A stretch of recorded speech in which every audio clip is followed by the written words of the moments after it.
Akşamınız xeyirli olsun.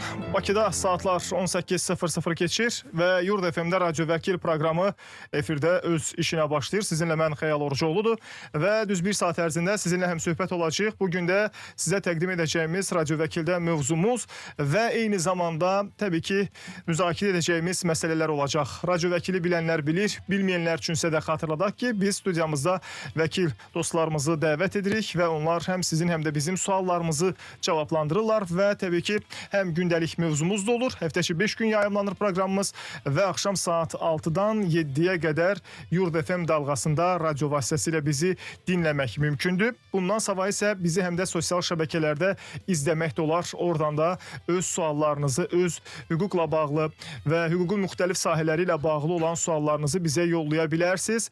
Və qeyd edim ki, Yurd FM-in YouTube kanalında hal-hazırda canlı yayımlanırıq. Eyni zamanda Vaxt Media YouTube kanalında və TikTok səhifəsində də hal-hazırda canlı yayımdayıq.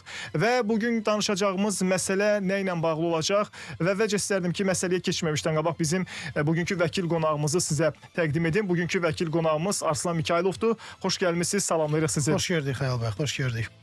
Bugün cinayət hadisələri və onun zərərləri barədə, konkret olaraq desək, daha doğrusu zərər çəkənlərə dəyən zərərlər barədə danışacağıq. Sualımız belədir ki, cinayət nəticəsində dəymiş ziyan necə qarşılanır? Çünki olur bəzən hadisələr olur, hansısa bir cinayət xarakterli. Deyək ki, kimisə evindən nəsə oğurlanır, misal üçün. Və yaxud da ki, buna bənzər digər məsələlər, hansı ki, insan ziyan çəkir bundan zərər görür, amma bu zərərin qarşılanması məsələsi var. Bəzən görürsən kiməsə külli miqdarda bir ziyan dəyir pul sarıdan. Məsəl üçün, alırlar, borc qaytarılmır, amma onun qaytarılması prosesi necə həyata keçirilir, ümumiyyətlə keçirilirmi? Bax, bu kimi məsələlərdən danışacağıq. Arslan bəy, o məsələyə keçməmişdən qabaq mən istərdim ki, nömrələrimizi dinləyicilərimiz üçün xatırladım. Onları da maraqlandıran sualları bizə ünvanlasınlar. Elə veriliş başlamamışdan qabaq artıq suallar gəlib. Yəni verilişin başlamasına dəqiqələr qalmış, artıq dinləyicilərimiz öz suallarını yazıblar. Mənim özümə də sosial şəbəkələrdə bir xeyli suallar yazıb. Onları da səsləndirəcəyik, narahat olmayın. Və kiminsə də sualı varsa, həm mövzumuz, həm də mövzumuzdan kənar sizi maraqlandıran məsələlərlə bağlı 099 6 907 907 nömrəni bir daha xatırladıram ki, təkrar edirəm ki, yaza bilərsiniz, qeyd edə bilərsiniz. 099 6 907 907 bizim WhatsApp nömrəmizdir. İndi keçid alaq bizim mövzumuzla bağlı olan məsələyə. Cinayət hadisələri baş verir. Təəssüf ki, bütün dünyada, bütün ölkələrdə bu cür hallar qeydə alınır. Bax, həmin hadisələr zamanı dəymiş ziyan, zərər çəkənə dəymiş ziyan necə qarşılanır Arslan bəy? Salamlayıram bir daha həm sizi, həm bizim dinləyicilərimizi.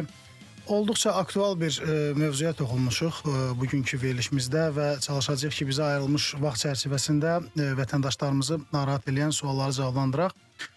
Bəli, təəssüflər olsun ki, bütün inkişaf etmiş dövlətlərdə bizdə də yəni bu cinayətlər baş verir və düzdür, bu günləri hüquq mühafizə orqanları qətiyyətlə bunların qarşısının alınmasında müvəffəqdirlər, amma təəssüflər olsun ki, yəni bu günləri statistikalara biz nəzər saldıqda görürük ki, bu günləri kriminogen durum düzdür, nəzarətdə olmasına baxmayaraq, amma cinayətkarlıq da artan xətt üzrə yəni artmaqdadır. Bəzi cinayətlər nəticəsində vətəndaşa mənəvi ziyandan əlavə maddi ziyan da vurulur. Bu dələduzluq cinayətləridir, oğurluq cinayətləridir, mənimsəmə cinayətləri və s. Adi misal yol nəqliyyat hadisəsi ilə bağlı olan cinayətlərdə də biz görürük ki, vətəndaşa sağlamlığına, onun nəqliyyat vasitəsinə ziyan dəyir.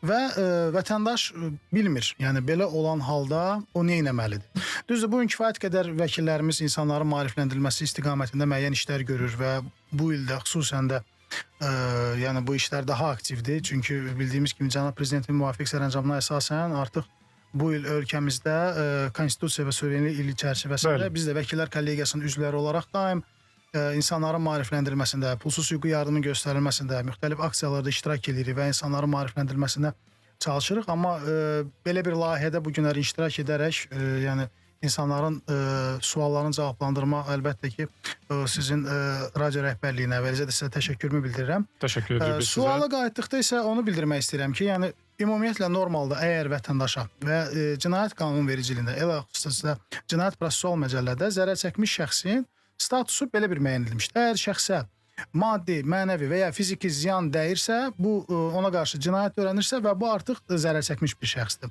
Amma şəxs ona dəymiş ziyandan əlavə, yəni maddi ziyan da dəyirsə şəxsə və o maddi ziyanı tələb eləmək istəyirsə, bu artıq mülki iddiaçı qismində tanınmalıdır. Bəli. Bu iki mərhələdə də ola bilər. Yəni söhbət cinayət nəticəsində baş vermiş, dəymiş ziyandan gedir söhbət.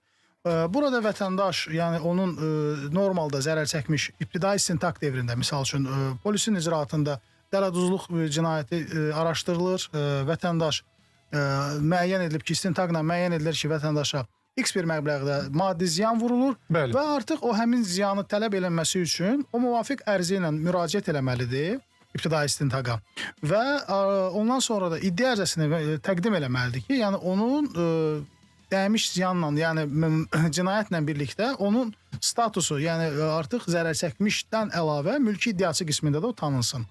Eyni hüququ vətəndaş əgər ibtidai istintaq dövründə həyata keçirməyibsə, o demək deyil ki, o yenidən həmin iddianı pul tələbini qaldıra bilmir.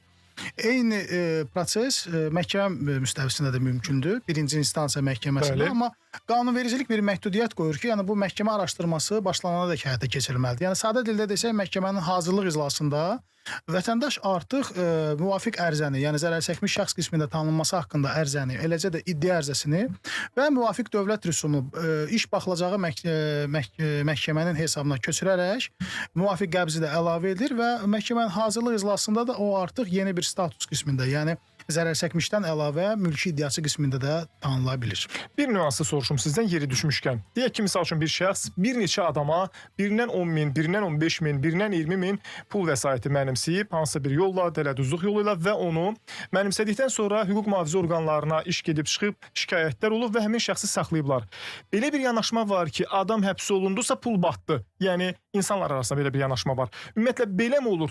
Yəni insan həbs olundusa, yanlış bir fikirdir. Yəni o pulu geri almaq mümkündür mü həmin şəxsdən? Mən dediyim prosedurla, yəni az öncə dediyim kimi, yəni vətəndaş əgər ona dəymiş ziyanla bağlı, əgər o pul iddiası da onun varsa, bu artıq mülki iddiaçı qismində müraciət eləməlidir və artıq cinayət işinin tərkibində eyni ilə də həm vətəndaşın törətdiyi, yəni təqsirləndirilən şəxsin törətdiyi əməllə yanaşı, ondan mülki qaydada onun vurduğu ziyanı da tələb ediləcək. Aynen. Amma bir əlavəm də olacaq, Xəyal bəy, yəni əgər bu məhkəmə prosesində bu baş verməyibsə, yəni hər hansı bir səbəbdən indi hər kəs təəssüflər olsun ki, bizim belə bir deyim var ki, vətəndaşlarımız son məqamda gəlirlər, vəkilə müraciət edirlər. Ən axırda, yəni həm həkimə, həm vəkilə bəzən hallarda gec biraz müraciət edirlər, amma yenə də qanunvericilik burada da vətəndaşlara bir növ bir güzəşt eləyir və artıq müəyyən olunsa ki, vətəndaşa qarşı ziyan dəyir və ona qarşı cinayət törənir və məhkəmənin qanuna qüvvəyə minmiş hökmü varsa, artıq mülki qaydada vətəndaş özü həmin hökmü əldə etdikdən sonra mülki qaydada, yəni cavabdehin, yəni cinayəti törədən şəxsin qeydiyyatda olduğu yer üzrə məhkəməyə müraciət eləyərək həmin ziyanı tələb eləyə bilir. Və prejudisial əhəmiyyət kəsb eləyəcək artıq məhkəmə üçün həmin qanuna qüvvəyə minmiş bir qərar. Çünki sadə dildə desək, yəni artıq məhkəmə qaydasında, qanuna qüvvəyə minmiş məhkəmə qaydasında müəyyən edilir ki, yəni vətəndaşa ziyan dəyib və artıq o həmin qərar birinci instansiya məhkəməsi üçün, yəni mülki qaydada o pulun tələb olunması üçün bir prejudisial əhəmiyyət kəsb edən bir qərardır. Aydın, yəni həmin şəxs hansısa bir formada o pulu bu və ya başqa bir formada ödəmək bir növ məsuliyyəti yaranmış olur. Məsuliyyəti yaranır. Hətta mən Cinayət Məcəlləsinin müvafiq bir maddəsi də var ki, əgər məhkəmə qərarının qərəzli olaraq icra edilməməsi o özü bir ayrıcı bir məsuliyyətdir. 099 6907 907 bizim WhatsApp nömrəmizdir. Bu nömrədə sizin mesajlarınız yazılı formada qəbul olunur. Sosial şəbəkədə bizi izləyənlər var hazırda və onların da suallarını səsləndirəcəyik və göndərilən suallar fərqli səpkilidir və fərqli mövzuları əhatə eləyir. Sizə də maraqlıdırsa vəkili ünvanlayacaq, vəkillə bağlı hər hansı bir sualınız varsa bizə yazın. Qısa bir reklam arası olacaq. Reklamdan qaydandan dərhal sonra sizin suallarınıza keçid alacağıq. Hələlik isə qeyd edim ki, bizi Yurd FM-in YouTube kanalında da canlı izləyə bilərsiniz. Bundan savayı Vaxt Media YouTube kanalında və TikTok səhifəsində də bu dəqiqələrdə canlı yayımlanırıq. Radyo Vəkili proqramında bugünkü vəkil qonağımız Arslan Mikayılovdur. O həm sizin, həm də bizim suallarımızı cavablandırır. Vəkilə ünvanlanacaq suallarınızı indidən yazın gəlsin ki, sonra verilişin sonunda çatdırıb oxuya da bilmirik. Davam edirik. Çox çəkmədi. Qısa bir aradan sonra qayıtdıq gəldik və sizin suallarınızı cavablandırmaq üçün buradayıq. Radyo Vəkil proqramını dinləyirsiniz. Bugün studiyamızda bizim vəkil qonağımız Arslan Mikayılovdur. O həm sizin, həm də bizim suallarımızı suallarımızı cavablandırır. Suallarınızı yaza bilərsiniz vəkil qonağımıza 099 6 907 907 bizim WhatsApp nömrəmizdir və cinayət nəticəsində zərər çəkmişə dəymiş ziyan necə qarşılanır? Bax, bugün belə bir mövzu qoymuşuq, amma sizi də maraqlandıran məsələ varsa onu da bizdən soruşa bilərsiniz. Mülki işlə bağlı ola bilər, nə bilim, ailə münasibətlərlə bağlı ola bilər, sənədləşmə ilə və digər məsələlərlə bağlı. Deyir ki, dinləyicimiz soruşur ki, evimiz plana düşüb, vərəsələr arasında pay bölgüsü bərabər hissəyə bölünür. Bölgüdən başqa yol da var, yoxsa yox? Bu necə və ya kim tərəfindən həyata keçirilir? 2 vərəsə razıdır, 1 vərəsə etiraz edir. Tərəflərdən biri etiraz etsə, qanun bunu necə tənzimləyir? Sualınızla bağlı ümumiyyətlə bildirim ki, əgər miras əmlak qalıbsa, yəni mirasın vərəsələri ilə bağlı onların bərabər payları müəyyən edilir. Əgər qeyri-bərabər o halda bölünə bilər ki, misal üçün bir vərəsənin biri mirasın saxlanmasında, eləcə də miras əmlakının qorunub saxlanmasında və s. daha çox əziyyət çəkib. Yəni onun kommunal xərcləri mi deyim, ya təmiri mi deyim və s. ilə, yəni digər vərəsələrdən nisbətdə daha onun artıq payı müəyyən edilə bilər. Və ya vərəsə qoyan, yəni sağlığında əgər əmlakı, miras olan əmlakı vəsiyyət edilirsə, o payların qeyri-bərabər bölünməsi ilə bağlı onun o hüququdur artıq. O özü sağlığında əgər vəsiyyət üzrə müəyyən edir ki, mənim əmlakımın bir qismi qalır bir övladıma, digər vərəsimə və s. onda qeyri-bərabər bəyərilə bilər. Amma yəni ümumiyyətlə vərəsəlik ilə bağlı, ümumiyyətlə vərəsəlik çox geniş bir mövzudur, çox dərin bir mövzudur vərəsəlik. Amma ümumi vərəsəlik ilə bağlı onu deyə bilərəm ki, qanun üzrə qanunvericilik, yəni mülki qanunvericiliyimiz vərəsəliyin 2 halını müəyyən edir. Biri qanun üzrə vərəsəlik, biri də vəsiyyət üzrə vərəsəlik. Vəsiyyət üzrə vərəsəlik olduqda artıq qanun üzrə vərəsəlik öz aktuallığını itirir. Yəni artıq bildiyimiz kimi şəxs öz sağlığında artıq müvafiq notariat orqanı tərəfindən vərəsəlik şəhadətnaməsi tərtib edilir, vəsiyyət tərtib edilir və artıq o dünyasını dəyişəndən sonra o vərəsəlik üzrə onun deməli bölgüsü əsasında belə sadə dildə desək, onun vərəsələri həmin əmlaka yiyələnirlər. Bu olmadıqda isə artıq qanun üzrə vərəsəliklər müəyyən olunur və orada da 5 növbələr müəyyən edilib ki, və yaxından uzağa kimi 5 qohumlar orada öz əksini tapıb. Burada söhbət plana düşməkdən gedirsə burada söhbət, yəni hər bir halda burada normalda biz özümüzü çaşdırmayaq. Biz bilirik ki, hər bir vərəsə artıq vərəsəlik şəhadətnaməsi varsa və vərəsəlik şəhadətnaməsində əmlaka dair onun payları müəyyən edilibsə, hər bir halda o payçıdır. Yəni əmlak artıq həmin miras əmlak paylı mülkiyyət hesab olunur və paylar bölündükdən sonra artıq o əmlakının mülkiyyətçisidir. Qaldı ki, suala gəldikdə isə əgər o hər hansı bir səbəbdən öz payını satmaq istəmirsə, digər vərəsələr onu məhkəməyə verərək, yəni artıq məhkəmə müstəvisində onun payı müəyyən edildi, payının dəyəri müəyyən ediləcək və onun kompensasiyası ödəldikdən sonra artıq onun mülkiyyət hüququ məhdudlaşdıra bilər. Amma dediyim kimi burada bilavasitə məhkəmə qərarı olmalıdır. Yəni belə deyim də 5 dənə vərəsədir və vərəsənin biri etiraz edir ki, mən satmaq istəmirəm və s. və burada artıq məhkəmə müstəvisində baxılmalıdır bu iddiaya və məhkəmə artıq özü müəyyən edilir ki, yəni burada digər iddiaçıların, digər vərəsələrin tələbləri əsaslıdır ya əsaslı deyil. Əsaslıdırsa burada kompensasiya məsələləri müəyyən edilməlidir, ödənişlərin və s. Yəni bu prosedur artıq suala gəldikdə dediyim kimi məhkəmə müstəvisində həll. Ya da ki, yerə adamı yola gətirəsən. Razı salmaq üçün. Əlbəttə, yəni normalda bu günləri bilirsiniz məhkəmələr kifayət qədər yüklüdür. Bu günləri məhkəmələrin icraatında, birinci instansiya məhkəmələrin, eləcə də digər məhkəmələrin icraatında kifayət qədər. Yəni reallıq odur ki, bu günləri ölkəmizdə cəmi aktiv 800 hakim var. Siz təsəvvürünüzə gətirin ki, 10 milyon xalqın bu günləri 800 hakimi var. Yəni bu günləri 800 hakim 10 milyonun məhkəmə işlərini icra etmək məcburiyyətindədir. Bəli, o da ona gətirib çıxardır ki, bu günləri məhkəmələrdə iş yükü həddindən artıq çoxdur. Yəni biz bu reallığı deməliyik. Düzdür.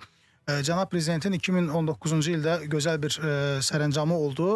Məhkəmə hüquq sisteminin islahatlarının dəyərləndirilməsi haqqında gözəl bir sərəncam idi. Onun da icrası əsasında bu günləri mediasiya institutu yaradıldı. Bugün mediasiya institutu uğurla inkişaf edir və bir növ məhkəmənin də yükünü azaltmış olur bu. Amma hər bir halda biz bu günləri kifayət qədər, yəni istər mülki sahədə, istər cinayət sahəsində, istərsə də inzibati sahədə işləyən hakimlər bugün ağır yük altındadılar və bu günləri onların işçilərin azaldılması istiqamətində müəyyən işlər görülsə də, amma təəssüflər olsun ki, bu günləri iş yükü məhkəmələrdə kifayət qədər çoxdur. Aydındır. 099 6 907 907 bir də deyirəm 099 6 907 907 bizim WhatsApp nömrəmizdir. Vəkil qonağımız bugün Arslan Mikayılovdur. Ona öz suallarınızı ünvanlaya bilərsiniz. Radyo Vəkil proqramında həftə içi 5 gün axşam saat 6-dan 7-yə qədər Yurd FM-də vəkil dəvət edirik. Radyo Vəkildə sizin hüquqi suallarınız cavablandırılır və suallarınızı bizə 099 6 907 907 WhatsApp nömrəsindən yaza bilərsiniz. Eyni zamanda sosial şəbəkələr üzərindən də öz suallarınızı bizə ünvanlaya bilərsiniz. Hal-hazırda Yurd FM dalğasında 90.7 tezliyində bizi dinləmək mümkündür. Yurd FM-in YouTube kanalında bizi həm də izləyə bilərsiniz. Bundan savayı Vaxt Medianın həm YouTube kanalında, həm də TikTok səhifəsində də bizi izləyə bilərsiniz. Oradan da öz suallarınızı bizə ünvanlaya bilərsiniz. Yəni sosial şəbəkələr üzərindən izləyənlər də öz suallarını yaza bilərlər. Və qeyd edim ki, göndərilən gün ərzində suallar olub. Bir izləyicimiz sosial şəbəkədən sual yazıb ki, mən çıxarış aldığım obyektin 163 kvadrat metr torpaq sahəsinin 60 kvadrat metrinə 2007-ci ildə bələdiyyədən hissə almayıb. Yəni çek və iclasın qərarı var, ancaq çıxarışı məlumatsızlıqdan almamışam. Və deyir ki, indi obyektə çıxarış alanda 60 kvadrat metr sahədə dövlət torpağı kimi mənə icarəyə veriblər. İndi o 60 kvadrat metrin iddiasını edə bilərəmmi? Belə bir sual ünvanlayıb. Normalda, yəni qeyd olunduğu kimi, ümumiyyətlə mən toxunmaq istəyərdim mülkiyyətlərin növlərinə. Yəni mülki qanunvericiliyə əsasən bizdə mülkiyyətin 3 növü var. Bu dövlət, bələdiyyə və özəl şəxsi mülklərimizdir və vətəndaşın da qeyd etdiyi kimi 60 kvadrat olan hissəsi bu artıq dövlət təyinatlı olan torpaqdır və onun əmlakının altındadırsa bu artıq və bu günləri o icarəyə götürüb və həmin əmlakdan istifadə edilirsə, təbiidir ki, o əmlak oradan sökülməsi mümkündür və s. və onu həmin torpaq sahəsinin özəlləşdirməsi ilə bağlı ona bir üstünlük verir və bununla bağlı o aidiyyəti üzrə müraciət eləməlidir əmlak komitəsinə və həmin biz ölkəmizdə torpağın deməli qeydiyə alınması, onun eləcə də dövlət satın almaların və s. digər torpaqdan gedir söhbət. Prosedurları həyata keçirən orqan. Həyata keçirən orqan əmlak komitəsidir, bəli, və əmlak komitəsinə müraciət edərək həmin torpağın, amma dəqiq o müəyyən eləməlidir. Birinci növbədə müəyyən olunmalıdır torpağın, yəni həqiqətən dövlətə aid olub, bəlkə bələdiyyə də torpaq ola bilər. Əgər bələdiyyə, orada bələdiyyədən də sualda bələdiyyə ilə də bağlı nəsə var idi, amma hər bir halda əgər o torpaq bələdiyyə torpağı olmaya o bələdiyyə həmin sərəncamı veribsə, artıq o sərəncamın özü belə qanunsuzdur. Çünki normalda ona aid olmayan torpağı haqqında bələdiyyə sərəncam vermək iqtidarında deyil. Veribsə də belə, yəni bu artıq araşdırmalıdır, bunun həqiqətən kökü varmı, yox mu? Amma əgər həqiqətən vətəndaş dediyi kimi ki, müəyyən edilibsə, bunun da müəyyən olunması üçün müvafiq ekspertiza keçirilməlidir və ekspertiza keçiriləndən sonra koordinatlar əsasında müəyyən edilə bilər ki, bu torpaq dövlət torpağıdır və ya bələdiyyə torpağıdır. Bəli. Və ondan sonra dövlət qurumuna müraciət edir. Müraciət edir. İmtina aldıqdan sonra artıq aidiyyəti üzrə inzibati məhkəməyə müraciət eləyərək, bəli. Çünki inzibati orqanda cavabdeh və inzibati orqanlarla bağlı mübahisələrə də artıq bizdə bildiyimiz kimi inzibati məhkəmələr baxır və artıq İmtina cavabı aldıqdan sonra aidiyyəti üzrə inzibati məhkəmədə mübahisələndirə bilər. Çox maraqlı bir sual ünvanlayıb dinləyicimiz. Deyir ki, bir sualım var, onu cavablandırın. Zəhmət olmasa boşanmış qadın boşandıqdan 3 il sonra ev, maşın və ya hər hansı bir əmlak iddia edə bilərmi? Boşanma bitdikdən 3 il sonra. Ailə Məcəlləsinin müvafiq maddəsinə əsasən ərlə arvad arasında əmlakın bölünməsinə tələbinə dair 3 il iddia müddəti var. Və o 3 il müddətində əgər həmin iddianı qaldırmayıbsa, artıq onun iddianın qaldırmaq kimi onun səlahiyyəti yoxdur. 3 il keçdisə, bəli, bitdi. Bəli, 3 il ərzində olmalıdır. Aydındır. Bir maraqlı sual da var. Deyir ki, mənim kirayənişim öz əşyalarını evdə qoyub 1 ildir gedib və heç bir zəngə də WhatsApp-a da cavab vermir. Ödəniş də eləmir.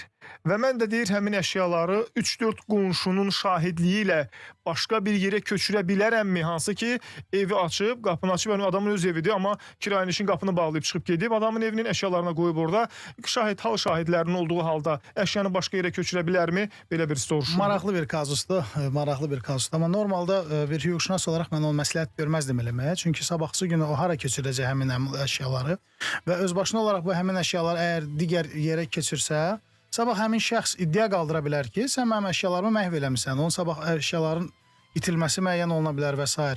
Burada ən məqsədə müvafiq o ola bilər ki, həmin şəxsin yaşadığı yer üzrə, qeydiyyatda olduğu yer üzrə məhkəmədə iddia qaldırmaq, həmin əşyaların çıxarılmasını məhkəmə qaydasında tələb eləmək və artıq məhkəmə qətnaməsi olduqdan sonra həmin əşyaların çıxarılması, yəni cavabdehin hesabına çıxarılması öhdəlik üzrə olaraq onun üzərinə qoyulduqdan sonra icra məmuru həmin o qətnaməni icra eləyəcək. Amma bu günləri mən öz başına həmin əşyaları götürüb onu hara təhvil verəcək, bax o tərəfi də var. Yəni sabahları qarşı tərəf də iddia eləyə bilər ki, mənim əşyalarımın içində məsəl üçün bahalı bir digər qızıl zinət əşyaları olub və s. Yəni bunun sabahsı günü belə problemlər yaşaya bilər. Bəli. Bəs yaxşı, ev sahibi də iddia qaldıra bilərmi ki, bir ildir mənim evimi necə saxlayıb, bağlı? Bəli. Əldən çıxmış fayda ilə bağlı. Əgər həqiqətən vətəndaşın dolanışıq yeri, başqa bir dolanışıq yeri yoxdur. Vətəndaş sırfın əldə etdiyi gəlir, öz mənzilini kiraya verilməsi ilə formalaşırsa və bunun əşyalarına görə ortalama belə deyim də, hər ay 500 manatdan götürək ki, kiraya verir həmin əmlakı və bir ilə yaxındır ki, artıq həmin o kiraya verə bilmir vətəndaşın o qarşı tərəfin qanunsuz hərəkətlərinə görə artıq ona hüquq verir ki, həmin əşyaların həm çıxarılması tələbi qoysun. Eləcə də əldən çıxmış faydanı, yəni həmin müddət ərzində ki, o mənzili kiraya verə bilməyib, həmin müddət ərzində hesablanmış məbləği, eləcə də məhkəmə ödədiyi rüsumu vəkil tutubsa, vəkilə çəkmiş olduğu xərcləri tələb eləyə bilər. Daha bir maraqlı sual var. Yeri gəlmişkən sizin də suallarınız varsa bizə yaza bilərsiniz. 099 6 907 907 bizim WhatsApp nömrəmizdir. Bu nömrədə sizin suallarınız qəbul edilir. Bir daha xatırladım nömrələrimizi. Bilənlər bilir, bilməyənlər üçün də 099 6 907 907 bizim WhatsApp nömrəmizdir. Qeyd edim ki, sizin hüquqla bağlı olan suallarınızı bugün bizim vəkil qonağımız Arslan Mikailov cavablandırır və suallarınızı müxtəlif səpkili hüquqi məsələlərlə bağlı ünvanlaya bilərsiniz. Bu, hər bir sahəni əhatə edə bilər. Deyək ki, misal üçün, mülki işlə tutmuş, nə bilim, əmək məcəlləsi ilə bağlı, işdə yarandığınız və ya qarşılaşdığınız hər hansı bir hüquqi problemlə bağlı ola bilər, nə bilim, ailə məsələləri ilə bağlı ola bilər və digər və s. Yazın gəlsin 099 6 907 907 WhatsApp nömrəsində suallarınızı gözləyib. Bizi sosial şəbəkədən izləyənlər hal-hazırda Yurd FM-in YouTube kanalında da bizi izləmək də mümkündür. Təkcə Yurd FM radio stansiyası vasitəsilə, radio dalğası vasitəsilə yox, həm də YouTube'dan da bizi Yurd FM-in YouTube kanalı vasitəsilə izləyə bilərsiniz. Eyni zamanda Vaxt Media YouTube kanalında və həmçinin də TikTok səhifəsində də bu dəqiqələrdə canlı yayımlanırıq. Oradan da öz suallarınızı yaza bilərsiniz. Dinləyicilərimiz yazıblar. Bir dinləyicimiz soruşur 1414. Mən ailəliyəm, əsəbi halda yoldaşımla birlikdə boşanmaq üçün mediasiyaya müraciət etdik. Hirsiz olublar, o söz var deyil. Hissi ağılda, başda ağıl olmur. Bildirildi ki 60 manat ödənilməlidir. Sadəcə üstümüzdə pul olmadı və ərzələri verdik, sabah gəlib ödəniş edib arayışı götürərsiz dedi. Elə oldu ki, biz fikrimizdən daşındıq çox şükür. Şükür deyir, mehribançılıqdır, nə gözəl. Şükür. İndi deyir, mediasiyadan bizə deyirlər ki, siz mütləq 60 manatı ödəməlisiniz, bu doğrudurmu? Əslində, mediasiya institutu çox gözəl bir institutdur və bəzilərində elə bir fikir formalaşıb ki, mediasiya yalnız tərəflərin arasında olan, belə deyim də, boşanmağı rastlanlaşdırır. Xeyr, bu heç də elə deyil. Mediasiya özlüyündə mükəmməl bir institutdur və nəinki nikahın pozulması şərtlərini, eləcə də nikahın davam etdirilməsi şərtlərini də müəyyən edilə bilər. Bəli. Yəni, o nöqteyi nəzərdən mediasiya həqiqətən çox gözəl bir institutdur. Suala gəldikdə isə normalda bildiyimiz kimi mediasiya haqqında qanun qəbul olunduqdan sonra ölkəmizdə uğurla inkişaf edir və bugün Nadir müəllim şəxsən tanıyıram, çox gözəl bir insandır və bugün mediasiyanın inkişafı üçün çox böyük işlər görür və onu bildirim ki, mediasiyanın rüsumlarını Nazirlər Kabinetinin müvafiq qərarı ilə müəyyən edilir və burada olan rüsum da, bilavasitə mediasiya rüsumu da artıq qeyd etdiyim kimi Nazirlər Kabinetinin qərarı ilə müəyyən edilir. Və həmin iş üzrə əgər tərəflər müraciət ediblərsə, mediasiya prosesi baş veribsə, mediator öz vaxtını ayırıb, belə deyim də, yəni həmin prosesi həyata keçirib, nəticəsindən asılı olmayaraq, əgər mediator artıq xidmət göstəribsə, təbii ki, bunun xidməti ödənilməlidir və onu da bildirim ki, yəni o məbləğin də cüzi bir hissəsi mediatora xidmət haqqı olaraq ödənilir və həmin qalan hissə isə vergiyə cəlb edilir də və ona görə bu günləri artıq o vətəndaş əgər barışıblarsa, mediasiya prosesinə xitam da verə bilərlər və xitam verdiyi tədbirdə isə artıq rüsumun ödənməsinə ehtiyac olmur. Amma xeyr, bunlar belə deyim də, əgər davam etdirilməməsi və ya iştirak edilməməsi haqqında orada mediasiya nəticə bitdikdən sonra orada müvafiq arayış verilir və sabahsı günü Əgər həmin və bildiyimiz kimi bir şeydə məqamı mən dinləyicilərimizin diqqətinə çatdırım və ilkin mediasiyanın rüsumu ödənilən rüsum artıq məhkəmədə olan dövlət rüsumu, ödənilməli olan, tələb olunan dövlət rüsumu hissəsindən azaddır. Və əgər sabahsı günü vətəndaşlar həmin arayışı əldə ediblərsə və artıq onlar ödəniş eləmirlərsə və sabahsı gün onlar məhkəməyə müraciət etdikdə onlar artıq məhkəmənin o rüsumunu da tam olaraq ödəməlidirlər. Amma normalda dediyim kimi, yəni əgər mediator xidmət göstəribsə və müvafiq arayış verilibsə, bunun artıq ödənişin həyata keçirilməsi mütləqdir. Daha bir sual sosial şəbəkədən TikTok üzərinə bizə ünvanlayıb bir izləyicimiz yazır ki, mən necə edim ki, övladımın adındakı əmlak yeznəyə hər hansı bir hüquq verməsin? Yəni, yəqin onun adına bölgüdə falan keçməsin. Yəni, böyük ehtimal ki, belə bir sual ünvanlayıb.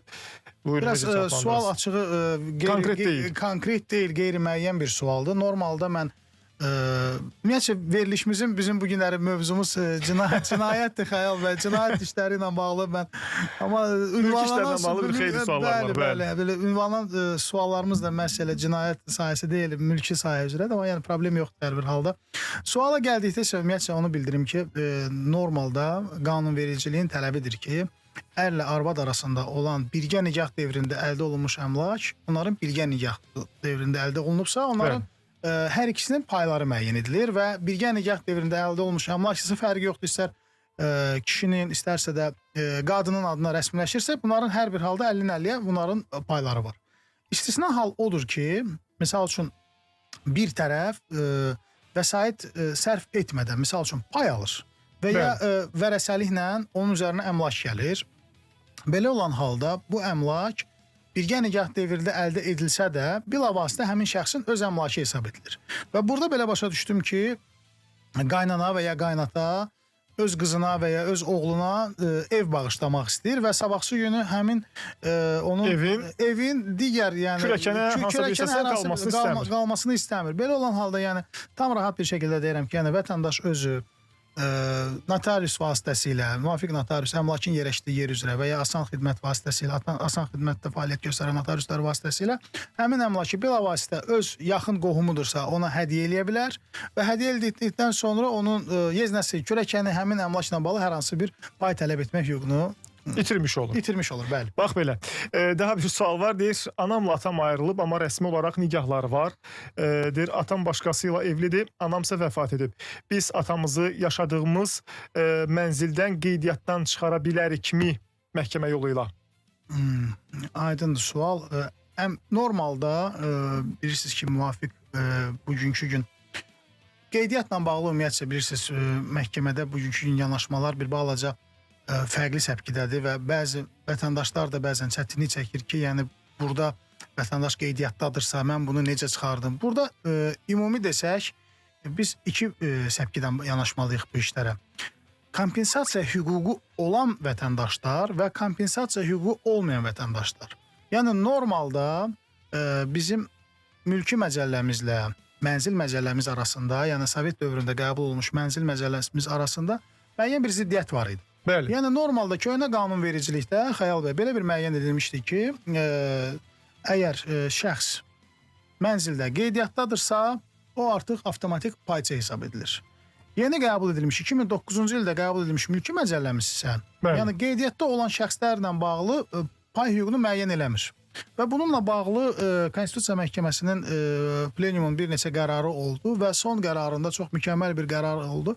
O qərarda da artıq konkret nöqtəni qoydu bu mübahisələrdə ki, yəni əgər müəyyən edilirsə ki, köhnə münasibətlərdə, yəni vətəndaş 2009-cu ilə qədər olan münasibətlərdə əgər qeydiyyatdadırsa mənzildən, oradan istifadə edirsə və s. bu artıq payçıdır.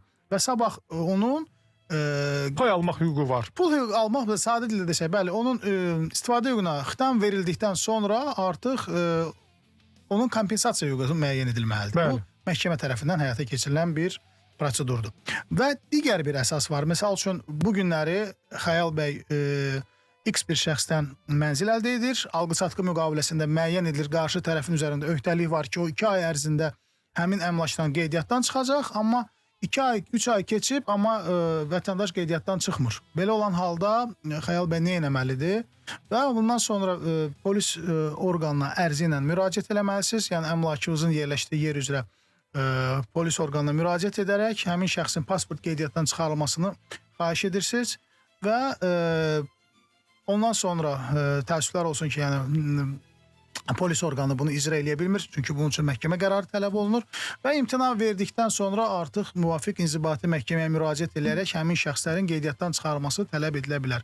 İndi buradakı halda müəyyən olunmalıdır ki, həmin şəxs neçənci ildən həmin mənzildə qeydiyyatdadır, ümumiyyətlə həmin mənzildən istifadə edir və s. Bunlar sual doğuran hallardır və digər nüansında soruşum. Deyək ki, məsələn bu sualla bağlı təkcə qeydiyyat yox, deyək ki, atanın orada bəlli bir pay hissəsi var. Aydın məsələdir ki, yəni ola bilər ki, bəli, məsəl üçün onun o paydan da ayırdı ilə, yəni çıxarda bilərlərmi? Elə bir hüquq var mı uşaqlarda ki, məsələn, deyək ki, ola bilsin ki, indi dinləyicimiz hansısa bir formada atası ikinci dəfə ailə qurub deyə filan, bəlkə ola bilsin ki, bu nüans var. Hər bir vətəndaşın ikinci dəfə ailə qurması onun mülkiyyət hüququnu məhdudlaşdırmamalıdır. Yəni bu normalda. Yəni övladlar istəyir ki, çıxartsınlar, belə bir şey varmı? Yəni çıxarda bilərlərmi?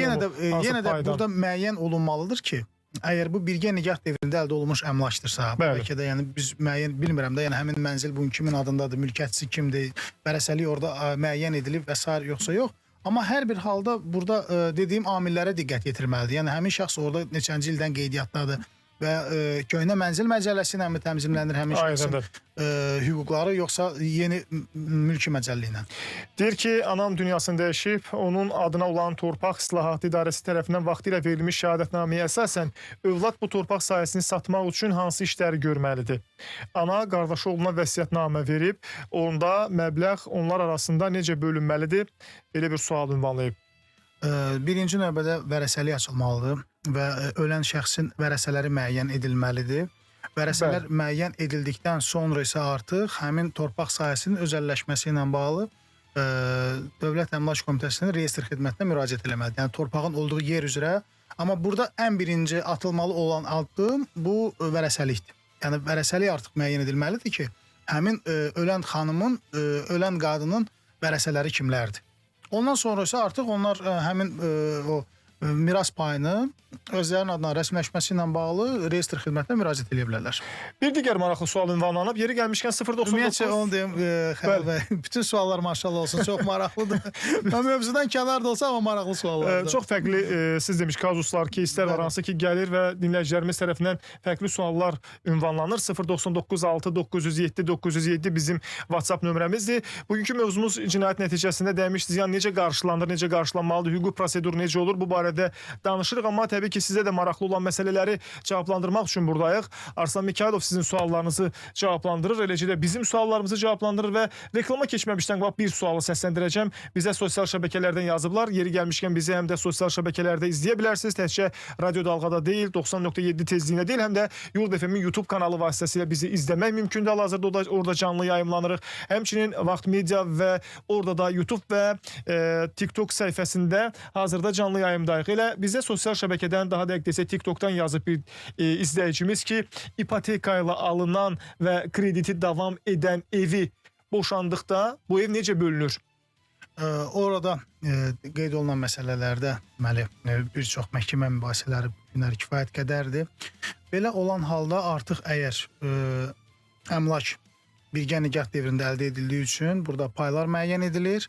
Paylar müəyyən edildikdən sonra isə artıq onun öhdəliyi də tərəflər arasında bölünür. Yəni əsas, məsələn belə deyim də, əmlakla bağlı 4 otaqlı mənzildir və bunun 2 otağı müəyyən edilir ki, xanıma, 2 otağı bəyə qalır və s. və artıq bunun ödənişi 1000 manat ödənişi varsa, bu artıq tərəflər arasında bərabər şəkildə bölünür. Bərabər şəkildə bölür. Yəni bunun bir tərəfə yüklənmə ehtimalı var mı? Məsəl üçün bir nəfər deyir ki, mən ödəyəcəm, amma ev də mənə qalmalıdır, digər tərəf öz payından imtina etsin. Belə bir hallar olur mu məhkəmə prosesində? Öz aralarında razılaşa bilərlər. Adətən belə proseslərdə tərəflər bəzən olur ki, öz payından imtina eləyir və ya bir tərəf digər tərəfə müəyyən kompensasiya ödəməklə onun elə bil ki, halallığını alır və həmin əmlaka yiyələnir. Aydındır. Təşəkkür edirik suallarınızı, bizim suallarımızı cavablandırdığınız üçün Arslan bəy sizə. Biz davam edəcəyik. Qısa bir reklam arası var. Bu əsnada siz də yaza bilərsiniz. 099 6 907 907 bizim WhatsApp nömrəmizdir. Yazın suallarınızı gəlsin. Elə sosial şəbəkələrdən də yaza bilərsiniz. Oradan da sizin suallarınızı cavablandırıb səsləndirəcəyik. Birbaşa başlayırıq. Çünki vaxtımız çox azdır və istəyirik ki, dinləyicilərimizin ünvanladığı sualların hamısına burada cavab verməyə çalışaq. Siz də bizi suallarınız varsa ünvanlaya bilərsiniz. Bizi 90.7 tezliyində Yurd Dörd FM radyosunda dinləyirsiniz. Studiyada sizinlə Xəyal Orucoğludur və bizim vəkil qonağımız var. Radyo Vəkili proqramında həftəçi 5 gün biz studiyamıza bu saatlarda vəkil dəvət edirik və həmin vəkillər həm sizin, həm də bizim suallarımızı cavablandırır. Arslan Mikayılovdur bugünkü qonağımız və biz onunla başladıq. Cinayət zamanı zərər çəkənə dəymiş zərər, ziyan necə ödənilir, necə qarşılanır? Bu məsələdən başladıq. Ta mülki işlərə qədər gedib çıxmışıq və bir xeyli dinləyicilərimizdən gələn suallar var. Bir dinləyicimiz maraqlı bir sual ünvanlayıb. Deyir ki, daimi qeydiyyatım Biləcərdəki evimədir. Amma deyir, Nərimanovdakı evimdə yaşayıram. Nərimanovdakı evimin yanında deyir, aynanın parkingindən güzəştli istifadə etməyim üçün hökməndirmi ki, yaşadığım yerə qeydiyyata düşməliyəm. Çünki deyir, Biləcərdən qeydiyyatdan çıxmadan Nərimanovda da daimi qeydiyyata düşə bilərəmmi? Bax, belə bir sual ünvanlayıb. Normalda vətəndaşların olduğu yer haqqında müvafiq qanunumuz var və həmin qanunun tələblərinə əsasən isə artıq yəni vətəndaş 30 gündən artıq daimi bir başqa bir yerdə yaşayırsa, o həmin yaşadığı yer üzrə qeydiyyata düşməlidir. Bunu etmədiyi halda onun inzibati məsuliyyət məsələsi artıq müəyyən edilir. Yəni normalda əgər vətəndaşın sualına gəldikdə isə, yəni artıq o uzun müddət yaşayır, düzdür, müddəti müəyyən edilməyib, amma hər bir halda onun düşməsi onun məcburi edici bir normadır. Yəni həmin dediyim qanunun tələbinə əsasən. Eləmədiyi halda dediyim kimi inzibati məsuliyyəti də müəyyən edilir. Amma qaldı ki, əgər vətəndaş qeydiyyatda başqa bir ünvandadır və iddia etdiyi ünvan üzrə həmin ərazidən güzəştli şərtlərlə bu istifadə etmək istəyir. Hər bir halda imperativ normada dediyim kimi, yəni o qeydiyyata alınmalıdır ki, o qeydiyyata alınandan sonra isə artıq o tələb eləyə bilər həmin hüquq. Deyir ki, bacımın qızı evimizdə pasport qeydiyyatına düşüb. Deməli, lakin müəyyən vaxtdan sonra Türkiyəyə köçüb. Onun pasport qeydiyyatından necə çıxardım? Özünün razılığı olmasına baxmayaraq Bakıya gəlmə imkanı yoxdur. Məsləhət istəyir dinləyicimiz bizdən. Deməli, pasport qeydiyyatına düşüb və onu oradan çıxartmaq mümkündürmü? Bu yaxınlarda oxşar bir halla bir vətəndaş müraciət eləmişdi. Bildirim ki, Türkiyədə olan xanım özü könüllü olaraq, yəni sadə bir rahat yolu budur. Oradan ərizə ilə müraciət edir ki, yəni mən həmin evdən pasport qeydiyyatından çıxmaqla razıyam, heç bir etirazım yoxdur və s. Həmin sənəd əsasında artıq göndərilir Azərbaycana, bizim ölkəyə və xanım həmin ərizə əsasında, ərizəni əsas gətirərək polis orqanına müraciət edir və polis orqanından imtina aldıqdan sonra inzibati məhkəməyə müraciət etməlidir və inzibati məhkəmədə də iddia ərizəsində göstərməlidir ki, yəni bacım qızı, yəni mənzildən pasport qeydiyyatından çıxmağa könüllü olaraq razılıq verib, amma təəssüflər olsun ki, polis orqanı bunu imtina eləyib, icra eləyə bilməyib, o səbəbdən məhkəmə qərarının qəbul olmasına, yəni orada da bir problem mən görmürəm. Amma bir uzun prosedur oldu, düzdürmü? Təəssüflər olsun ki, inzibati mübahisələrdə müddət müəyyən edilmədiyi üçün qanunvericilikdə bu müddətdə ağla batan bir müddət müəyyən edilib və bugün Bakı İnzibati Məhkəməni götürək ki, bugün kifayət qədər ağır yük altında fəaliyyət göstərir olan hakimləri işləri həddindən artıq çoxdur və bəzi hallarda belə deyim də, qanunda olan boşluqlar əsasında bu günləri bu texniki məsələlərlə bağlı vətəndaşlar məcburdular məhkəməyə müraciət eləsinlər və bu günləri həmin məhkəmənin, yəni sözü tək Bakı İnzibati Məhkəməsi deyil, bu eyni Sumqayıt İnzibati Məhkəməsidir. Mən sizi anladım. Arslan bəy, çox təşəkkür edirəm. Çünki çoxdur. Suallarımız çoxdur. Mən istəmirəm ki, dinləyicilərimiz o sualları məsələn eşitmədən verilişi yekunlaşdıraq, çünki çox az vaxtımız qalıb və sizdən xahiş edəcəm ki, maksimum qısa və lakanik cavablandıraq bütün sualların cavabını almaq üçün. Deyir ki, xalam 5 il bundan öncə dünyasını dəyişib. Evində təkcə mən qeydiyyatda olmuşam xalamın. Xalam özü deyir tək olub. Rəhmətə getdikdən sonra digər 3 bacı da vərəsəliyə görə müraciət ediblər. Ümumilikdə mən və 3 bacı vərəsədir. Mülkün bölünməyib də tək məndə qala bilərmi? Mülk bölünməyib də tək məndə qala bilərmi? Soruşur. Xeyr. Və orada qanun üzrə vərəsəlik müəyyən edilib və bacı qardaş, bacı övladlarından daha öncədə olan bir növbəlikdə olduğu üçün pay hüququ, onlar özləri imtina eləyə bilərlər. Yəni bacısının övladının xeyrinə imtina eləyə bilərlər. Bizim dinləyicimizin xeyrinə imtina edə bilərlər. İmtina eləyə bilərlər, bəli. Amma indiki halda onların üstünlükləri daha çoxdur. Bəli, daha çox. Bizdə deyir obyektin sənədində, kupçasında 2 nəfərin adı gedir. Yəni paylı mülkiyyətdir. Biz kupçanı necə ayıra bilərik? Onlar kupçasının birinci növbədə orada bölgü sxemi tərtib olunmalıdır. Onların arasında. Onlar razılaşmalıdırlar ki, əmlak necə bölünsün. Bəli. Bölgü sxemi tərtib olunduqdan sonra artıq onlar reyestr xidmətinə müraciət eləməlidirlər ki, əmlaka dair yeni texniki pasport hazırlanaraq yeni çıxarışlar verilsin Bu olmadığı halda əgər imtina verilirsə, inzibati qaydada vətəndaş məhkəməyə müraciət etməlidir. Amma bölgü sxemi olmalıdır bunların arasında bilavasitə dediyim kimi yeni texniki pasport tərtib olunmalıdır. Çox maraqlı bir sual göndəriblər bizə. Deyir Bu ki, sual da kifayət qədər maraqlı bir sual. bir sual da var, maraqlı bir sual da var. Deyir ki, mən Cinayət Məcəlləsinin 127.1-ci maddəsi ilə məhkum olunmuşam. Hazırda 2 aydır Sağlamlığa yüngül zərər vurmaq. 2 aydır ümumi rejimli cəza çəkmə müəssisəsində cəza çəkirəm. Keçən ay deyir zərər çəkmişə 15.000 manat ziyanı ödədim və barışdıq. Mən azadlığa çıxa bilərəmmi? Bəli. Cinayət qanunvericiliyin tələblərinə əsasən əgər 122-ci maddənin tələblərinə əsasən əgər tərəflər arasında barışıq varsa, dəymiş ziyan ödənilirsə, artıq onun cəzasının çəkilməsinə lüzum yoxdur. Bəli. Yəni bu çıxma ehtimalı var. Bəli. Aydındır. Yəni bunun üçün nə etməlidir? Müraciət etməlidir Müraciət etməlidir, bəli. Məhkəməyə? Bəli, həmin məhkəmə Yeni məhkəmə müraciət etməlidir ki, artıq dəymiş ziyan ödənilib və sair bunun əsasında. Yəni qanunvericilik burada olan, amma 127-nin hansı bəndidir? Nöqtə 1.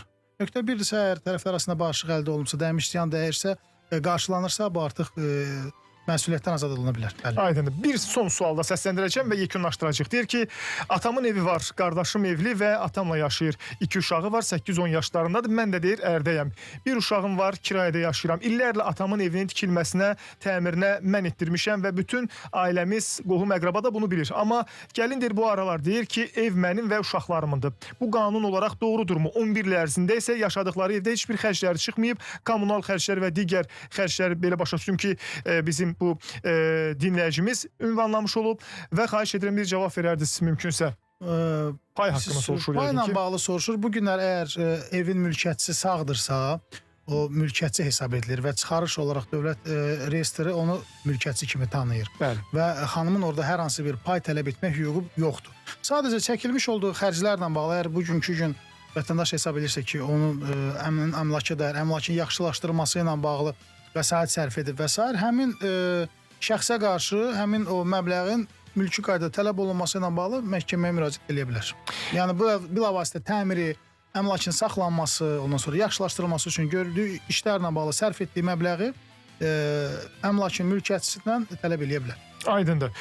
Mən təşəkkür edirəm sizə belə ətraflı cavab verdiyiniz üçün bütün suallarımıza və ətraflı şəkildə həm də dinləyicilərimizdən gələn suallara görə də onlara da təşəkkür edirik ki, bizi izlədilər və dinlədilər, suallarını ünvanladılar. Radio Vəkil proqramını da onlara təqdim etdik. Minnətdarıq sizə. Sağ olun. Gələn görüşlərədək. İnşallah. Ümid edirik ki, bir də yeni həftədə yenidən bu eyni studiyada sizinlə görüşəcəyik və fərqli bir mövzuyla, fərqli bir vəkillə sizin qonağınız olacağıq. Radio Vəkil proqramında həftəçi 5 gün eyni vaxtda saat 6-dan 7-yə qədər bizi dinləmək və eləcə də izləmək imkanınız var.